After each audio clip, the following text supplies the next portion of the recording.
जय Hind dear students. कैसे हैं आप सब?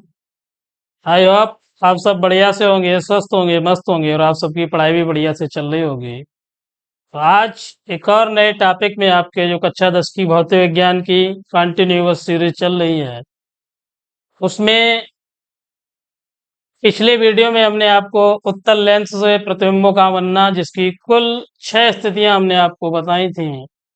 आज के इस वीडियो में अवतल लेंस से संबंधित जो स्थितियां हैं आपकी, दो कुल, उन्हीं स्थितियों का अध्ययन कराएंगे। इसके बाद में आपको लेंस की क्षमता, लेंस की संयोजन क्षमता, लेंसों के लिए यू कामा बी तथा एम में संबंध, इन सभी टॉपिक्स का आज के इस वीडियो में अध्ययन करेंगे। तो चलिए देर ना करते हुए चलते हैं अपने टॉपिक पर सीधे।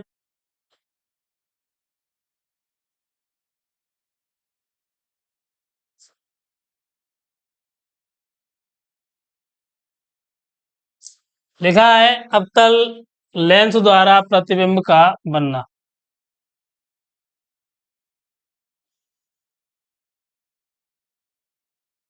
तो अवतल लेंस द्वारा बने प्रतिबिंब का अध्ययन वस्तु की केवल दो स्थितियों पर निर्भर करता है, केवल और केवल दो स्थितियां, जिसमें फर्स्ट आपकी है कि जब वस्तु अनंत पर स्थित हो। तो जब वस्तु आपकी कहां पर रखी है? अनंत पर रखी है। तो अनंत पर स्थित वस्तु का प्रतिबिंब आभासी, सीधा, वस्तु से अत्यंत छोटा। हमने बताया आपको कि अनंत पर स्थित वस्तु का प्रतिबिंब आभासी, सीधा और वस्तु से अत्यंत छोटा व लेंस के द्वितीय फोकस पर बनता है। कि जब अनंत पर आपकी वस्तु स्थित है, तब जो प्रतिबिंब बनेगा वो कैसा होगा? आभासी होगा, सीधा होगा और जो वस्तु है उससे अत्यंत छोटा होगा तथा लेंस के द्वितीय फोकस पर बनेगा। तो चलिए देखिए, इसे चित्र के माध्यम से समझते हैं हम।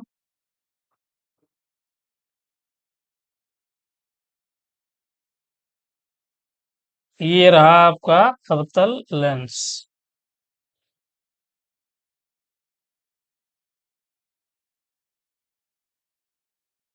अब इसकी ये रही है आपकी मुख्य अक्ष।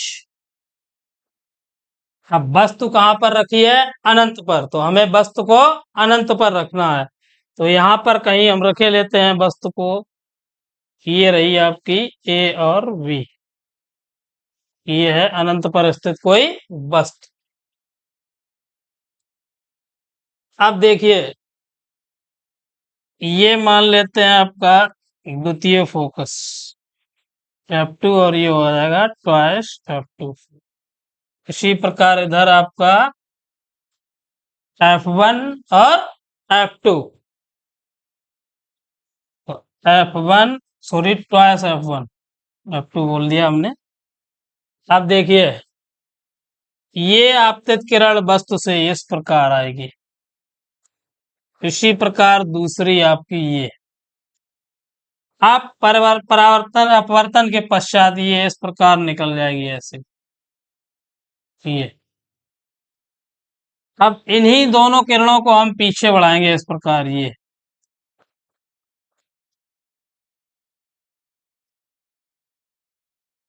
देखिए, आपका जो प्रतिबिंब है कैसा है? आभासी है, सीधा है, वस्तु से अत्यंत छोटा है व लेंस के द्वितीय फोकस पर प्राप्त हो रहा है। कहाँ पे है? लेंस के द्वितीय फोकस पर। चलिए जल्दी से बना लीजिए, अगली स्थिति देखते हैं।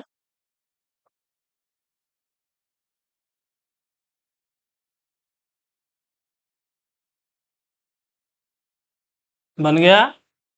चलिए अगली स्थिति क्या है हमारे पास, देखते हैं। नेक्स्ट,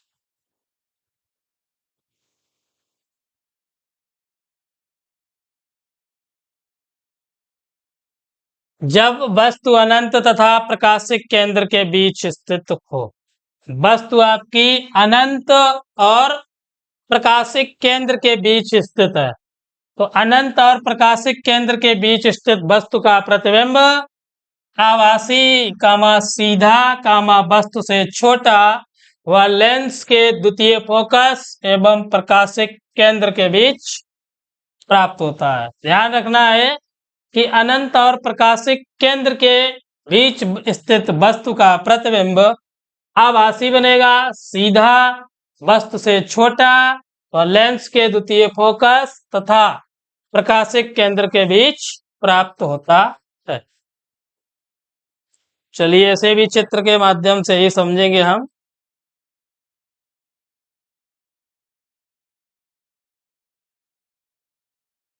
ये रहा आपका अवतल लेंस,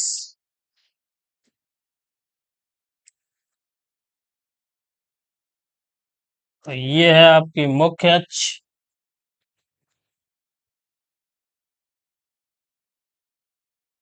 ये हो गया प्रकाशिक केंद्र सी। अब क्या लिखा है कि अनंत और प्रकाशिक केंद्र के मध्य, तो इधर कहीं मान लेते हैं अनंत, ये कोई वस्तु रखे देते हैं ए और बी। तो अनंत और प्रकाशिक केंद्र के मध्य स्थित वस्तु रख ली। अब देखिए, एक तो इसकी जो किरण है वो मुख्य अक्ष के समांतर तथा दूसरी जो है वो प्रकाशिक केंद्र के होकर जाएगी। तो ये तो रही आपकी मुख्य अक्ष के समांतर, और जो दूसरी किरण है वो प्रकाशिक केंद्र से होकर इस प्रकार, ये अपवर्तन के पश्चात इस दिशा में जाएगी और ये इस दिशा में। अब जो मुख्य अक्ष के समांतर है उस किरण को हम पीछे बढ़ाएंगे इस प्रकार, देखिए ये। अब जहां पर ये प्रतिच्छेद कर रही है ये आपतित किरण को, बस यही आपका प्रतिबिंब हो जाएगा ए डैश और बी डैश। कीजिए जल्दी से, नोट बनाते रहिए, फिगर साथ ही साथ नोट कीजिए जल्दी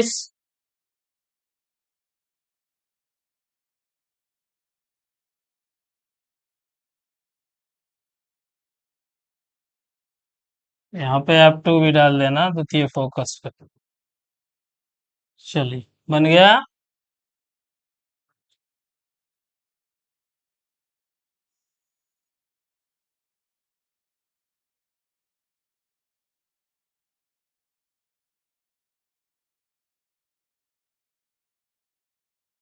लिखा है लेंसों के लिए U कामा V तथा F में संबंध, U कामा V तथा F। लेंसों के लिए U कामा V तथा F में संबंध। हमने जब दर्पण बताया था आपको, वहां पर भी U कामा V तथा F में संबंध बताया था। तो जो संबंध देखिए, लेंस के प्रकाशिक केंद्र से वस्तु की दूरी हम U, और प्रकाशिक केंद्र से जो प्रतिबिंब है आपका उसकी दूरी B, और लेंस की फोकस दूरी F। तो जो रिलेशन निकल के आता है आपका कि 1/f is equal to 1/u minus का 1/v।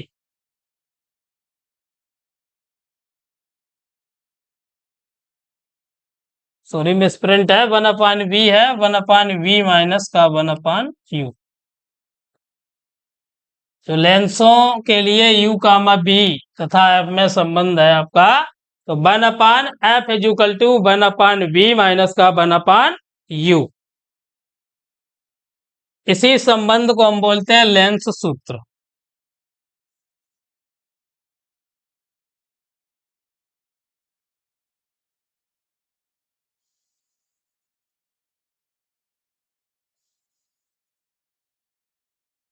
इस संबंध को क्या बोला जाएगा? लेंस सूत्र। अब चिन्ह परिपाटी हमने आपको बताई थी, तो यहां पर भी बता देते हैं कुछ।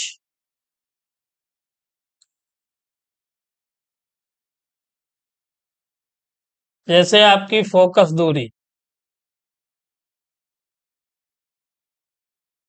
वस्तु की दूरी,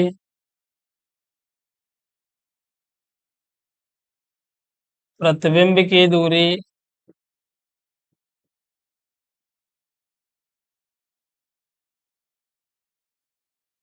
अब लेंस आपका उत्तल और दूसरा अवतल।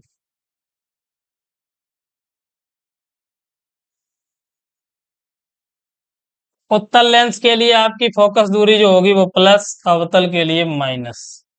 इसी प्रकार जो वस्तु की दूरी है वो उत्तल और अवतल दोनों के लिए कैसी रहेगी, ऋणात्मक। और जो आपका वस्तु की दूरी, प्रतिबिंब की दूरी है वो उत्तल लेंस के लिए धनात्मक, और जो अवतल लेंस है इसके लिए लागू नहीं, वो प्लस या माइनस दोनों कंडीशन हो सकती है, धन या ऋण। और जो वस्तु की ऊंचाई, वस्तु की ऊंचाई दोनों के लिए धनात्मक रहेगी। तो वस्तु की ऊंचाई लेंगे वो दोनों के लिए कैसी रहेगी, धनात्मक। करते जाइए, ये भी नोट कर लीजिए, चिन्ह परिपाटी तो बहुत जरूरी है कि जो फोकस दूरी हम लेंगे उत्तल लेंस के लिए वो धनात्मक, अवतल के लिए ऋणात्मक, और जो वस्तु की दूरी लेंगे वो उत्तल लेंस के लिए ऋणात्मक, अवतल लेंस के लिए भी ऋणात्मक। प्रतिबिंब की दूरी उत्तल लेंस के लिए धनात्मक, अवतल लेंस के लिए कोई लागू नहीं है। वस्तु की जो ऊंचाई होगी वो दोनों लेंसों के लिए कैसी होगी, धनात्मक। चलिए अगला टॉपिक।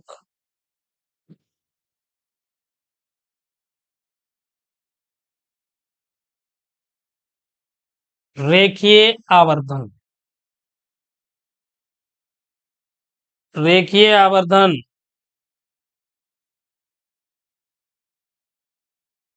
लिखा है कि लेंस के मुख्य अक्ष के लंबवत नापी गई प्रतिबिंब की लंबाई तथा वस्तु की लंबाई के अनुपात को, प्रतिबिंब की लंबाई के अनुपात को, वो सॉरी, प्रतिबिंब की लंबाई तथा वस्तु की लंबाई के अनुपात को हम बोलते हैं रेखीय आवर्धन, और इसे अक्षर एम से प्रदर्शित करते हैं। जो आपका रेखीय आवर्धन लीनियर मैग्निफिकेशन है, लीनियर मैग्निफिकेशन जिसे हम रेखीय आवर्धन के नाम से जानते हैं, तो कि जो लेंस है, लेंस के मुख्य अक्ष के लंबवत जो दूरी नापी जाती है कि प्रतिबिंब की लंबाई और आपकी जो वस्तु है उसकी लंबाई के अनुपात को हम बोलते हैं रेखीय आवर्धन। इसे अक्षर स्मॉल एम से प्रदर्शित करते हैं। तो रेखीय आवर्धन का फार्मूला देखिए,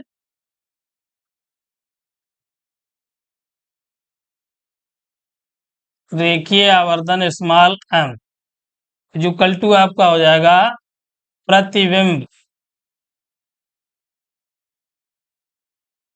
की लंबाई अपान में हो जाएगा आपका वस्तु की लंबाई।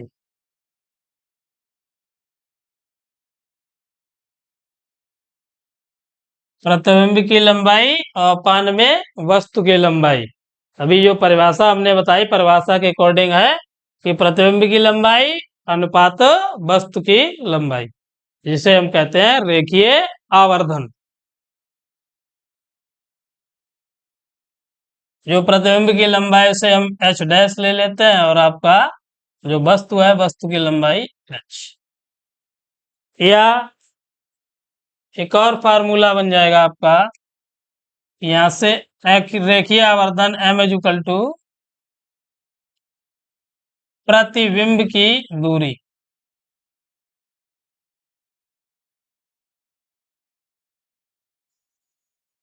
v और अपान में वस्तु की दूरी u।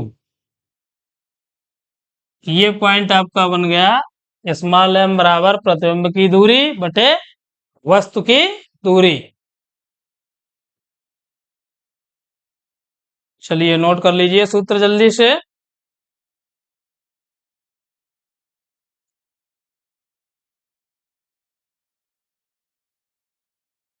हाँ, अगला टॉपिक है लेंस की क्षमता। इंपॉर्टेंट टॉपिक है, यहाँ से सवाल पूछ दिया जाता है एक।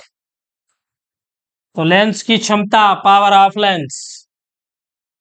तो लेंस द्वारा प्रकाश की किरणों को अभिसरित, अभिसरित मीन्स हमने बताया था इकट्ठा करना, अपसरित मीन्स होता है फैलाना। अभिसरित मीन्स इकट्ठा करना, प्रकाश किरणों को एक बिंदु पर इकट्ठा करना, और अपसरित मीन्स फैलाना। तो लेंस द्वारा प्रकाश किरणों को अभिसरित व अपसरित करने की सामर्थ्य को लेंस की क्षमता कहते हैं। यह लेंस की फोकस दूरी के प्रतिलोम के बराबर होता है, जबकि फोकस दूरी को मीटर में मापा गया हो। ध्यान रखना है कि फोकस दूरी को जब हम मीटर में मापेंगे तो यह कैसा रहेगा, प्रतिलोम के बराबर। तो समझ में आ रहा होगा शायद कि लेंस द्वारा प्रकाश किरणों को अभिसरित व अपसरित, अभिसरित का मतलब हमने बताया आपको कि अभि मीन्स इकट्ठा करना और अप मीन्स फैलाना, तो अभिसरित व अपसरित करने की सामर्थ्य को लेंस की क्षमता कहते हैं। यह लेंस की फोकस दूरी के प्रतिलोम के बराबर होती है, जबकि फोकस दूरी को हम मीटर में मापते हैं तब। अब लेंस की क्षमता का फार्मूला,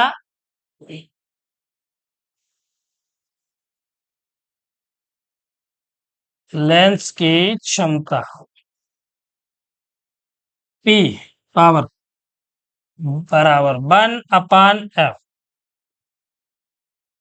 और वो भी हमने बताया मीटर में। 1/, फोकस दूरी है वो किस में होनी चाहिए, मीटर में होनी चाहिए। और जब सेंटीमीटर में इसे यूज करते हैं आप, तो हो जाएगा आपका 1 सेंटीमीटर बराबर 100 सेंटीमीटर, और अपान में एफ, और ये आपकी हो गई सेंटीमीटर में। अब लेंस की क्षमता का मात्रक, मात्रक बढ़िया से याद रखना आपको, ये ऑब्जेक्टिव क्वेश्चन में पूछ दिया जाता है। मात्रक है आपका डायोप्टर, डायोप्टर। जो लेंस की क्षमता है उसका मात्रक डायोप्टर। चलिए कीजिए नोट जल्दी।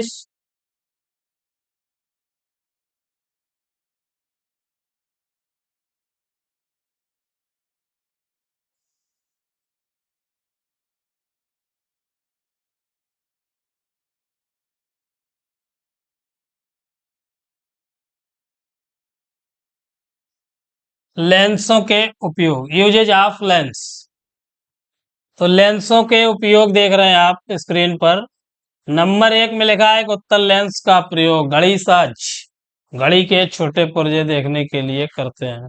जब भी आप बाजार में जाते हैं कभी, तो घड़ी साज मतलब जो घड़ी का मैकेनिक, जो घड़ी को सुधारता है, उसकी दुकान पे जाते हैं, देखते हैं आप आंख में वो कुछ लगाता है एक छोटा सा उपकरण, तो उस उपकरण में जो लेंस होता है वो उत्तल लेंस होता है। हमने बताया कि उत्तल लेंस का प्रयोग घड़ी साज, घड़ी के छोटे पुर्जे देखने के लिए करते हैं। नंबर 2 पे आपका जो आंख और कान का डॉक्टर होता है, वो भी एक छोटा सा उपकरण लगा के देखता है आंख और कान के अंदर। कान के अंदर जब देखता है, आंख के अंदर देखता है, तो वो भी उत्तल लेंस का ही प्रयोग करते हैं। ध्यान रखना है कि डॉक्टर आंख व कान देखने के लिए उत्तल लेंस का प्रयोग करते हैं।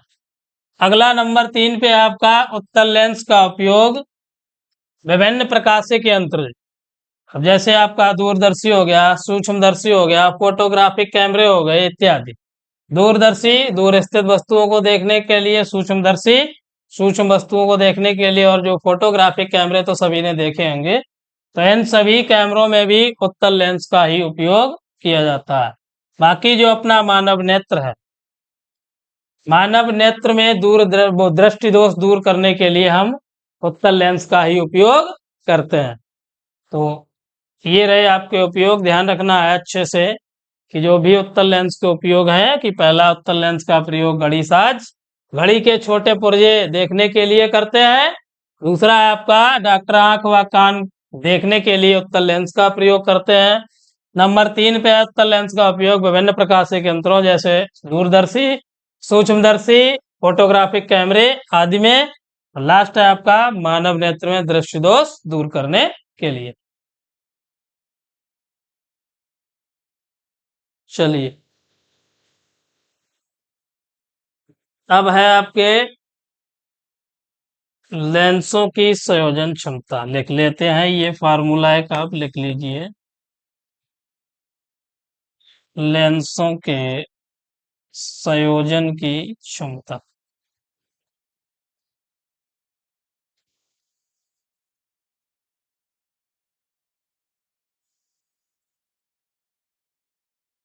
तो लेंसों के संयोजन की क्षमता, क्षमता तो हमने बताई आपको अभी, P बराबर 1/f।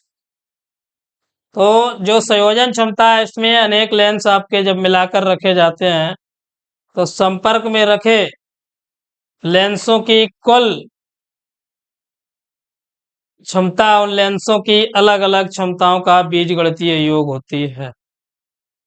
अब तमाम लेंस ले लेते हैं, जैसे माना लेंसों की क्षमताएं,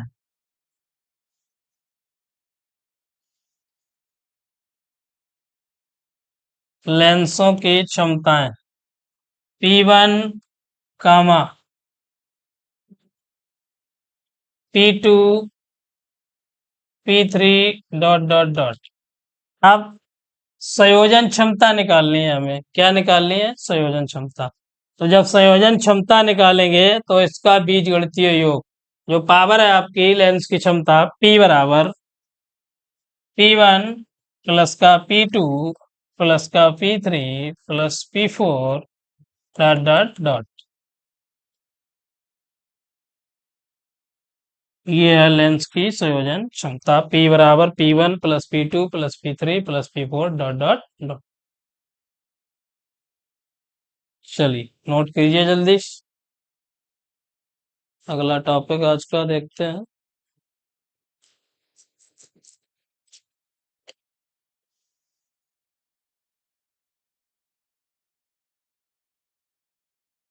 वह विकल्पीय प्रश्न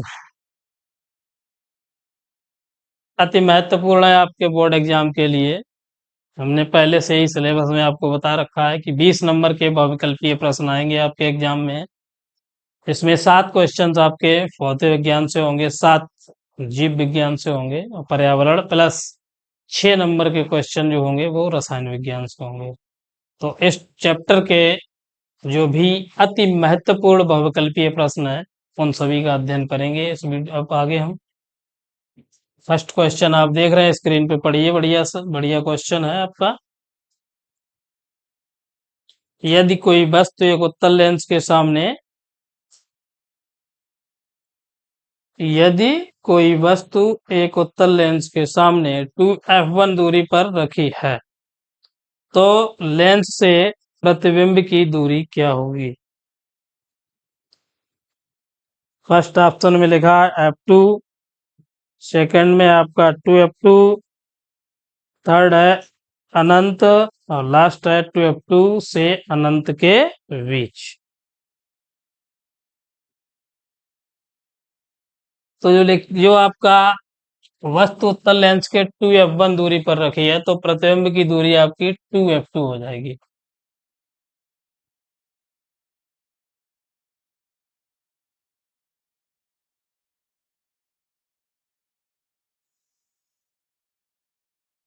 टू एफ टू ध्यान रखना है, ये रहेगा आपका विकल्प नंबर 2 सही, बिल्कुल करेक्ट। क्योंकि हमने जो आपको स्थितियां बताई थी उसमें बताया था। अब अगला क्वेश्चन देख रहे हैं आप, किसी उत्तल लेंस द्वारा बना प्रतिबिंब उल्टा व वस्तु के बराबर होता है, उल्टा व वस्तु के बराबर होता है तो वस्तु की स्थिति होगी, तो वस्तु की स्थिति होगी। फर्स्ट ऑप्शन है F1 व 2f1 के मध्य, 2f1 से आगे F1 व F1 के मध्य, लास्ट है आपका 2f1 पर।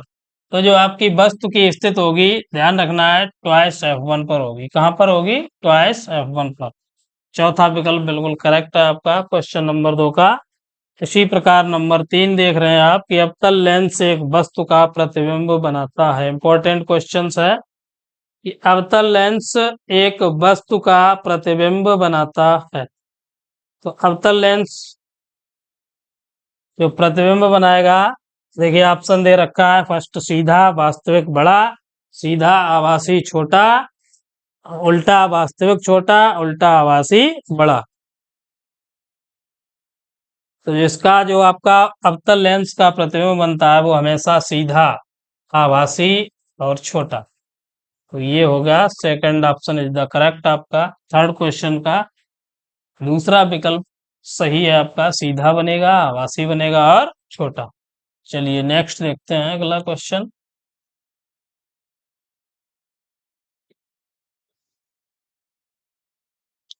नंबर 4 पे देख रहे हैं आप स्क्रीन पे कि निम्न में किसके सामने रखी वस्तु का प्रतिबिंब सदैव सीधा तथा सीधा, आवासी तथा छोटा बनता है। फर्स्ट ऑप्शन में हमें दे रखा है अवतल लेंस, सेकंड में अवतल लेंस, थर्ड में अवतल दर्पण और लास्ट में आपका समतल दर्पण। तो प्रतिबिंब सीधा, आवासी तथा छोटा, तो जो आपका अभी हमने बताया पिछले विकल्प में अवतल लेंस द्वारा प्रतिबिंब सीधा, आवासी तथा छोटा बनता है। तो सेकंड ऑप्शन आपका करेक्ट हो जाएगा, अवतल लेंस। नेक्स्ट है आपका 5 नंबर क्वेश्चन देख रहे हैं कि 1 मीटर फोकस दूरी वाले उत्तल लेंस की फोकस दूरी होगी। 1 मीटर फोकस दूरी वाले उत्तल लेंस की फोकस दूरी पूछी गई है। 1 मीटर फोकस दूरी वाले उत्तल लेंस की, सॉरी यहाँ पे क्षमता होनी चाहिए, फोकस दूरी तो दे रखे है। उत्तल लेंस की क्षमता पूछी गई है। तो 1 मीटर फोकस दूरी वाले उत्तल लेंस है आपका और इसकी क्या पूछी गई है, क्षमता पूछी गई है। तो लेंस की क्षमता का फार्मूला भी आपको बताया हमने। लेंस की क्षमता P बराबर 1/f। और 1/f का मान 1, तो प्लस की 1 डायप्टर हो जाएगी। देखिए ऑप्शन है कोई है, थर्ड ऑप्शन आपका करेक्ट है, 1 डायप्टर प्लस की 1 डायप्टर। चलिए लास्ट है ये वैकल्पी आपका ऑब्जेक्टिव लास्ट। लिखा है एक वस्तु उत्तल लेंस के प्रकाशिक केंद्र से 40 सेंटीमीटर दूरी पर स्थित है, तो उसका प्रतिबिंब 60 सेंटीमीटर दूरी पर बनता है। वस्तु तथा प्रतिबिंब की लंबाई का अनुपात।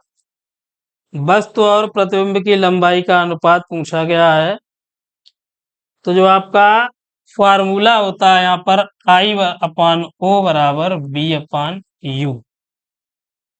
अब मान दे रखा है हमें कितना है, प्रतिबिंब आपका 60 और जो वस्तु है वो 40। तो ध्यान रखना है चिन्ह कैसा रहेगा, माइनस। हमने बताया था वस्तु की दूरी उत्तल लेंस हो या अवतल दोनों के लिए माइनस लेते हैं। तो ये 0 से 0 आपका 6/-4, 2 3 6, 2 दूना 4, तो 3/2। या देखिए ऑप्शन 3:2 है आपका करेक्ट। तो लास्ट क्वेश्चन 6 नंबर है आपका, 6 का 3:2।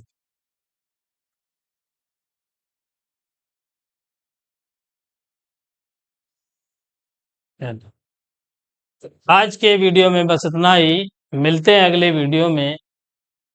अगर वीडियो अच्छा लगे तो प्लीज लाइक, सब्सक्राइब और दोस्तों को शेयर करें, जिससे हमें भी कुछ ना कुछ मनोबल मिलता रहे। ऐसे ही आपको कंटिन्यूअस हम वीडियो देते रहें। आगे आने वाले समय में आपकी निरंतर क्लासें चलेंगी, जो भी हमने बताया कि हमारा कंप्लीट कोर्स है इस वर्ष 2025 के एग्जाम के लिए। इसमें आपकी हिंदी, अंग्रेजी, गणित, विज्ञान और सामाजिक विज्ञान, कला कंप्लीट रहेगा हाई स्कूल का, जिसमें आपकी गणित और विज्ञान की क्लासें निरंतर चल रही हैं। तो आज के वीडियो में बस इतना ही, मिलेंगे फिर अगले वीडियो में, तब तक के लिए धन्यवाद। जय हिंद सभी को।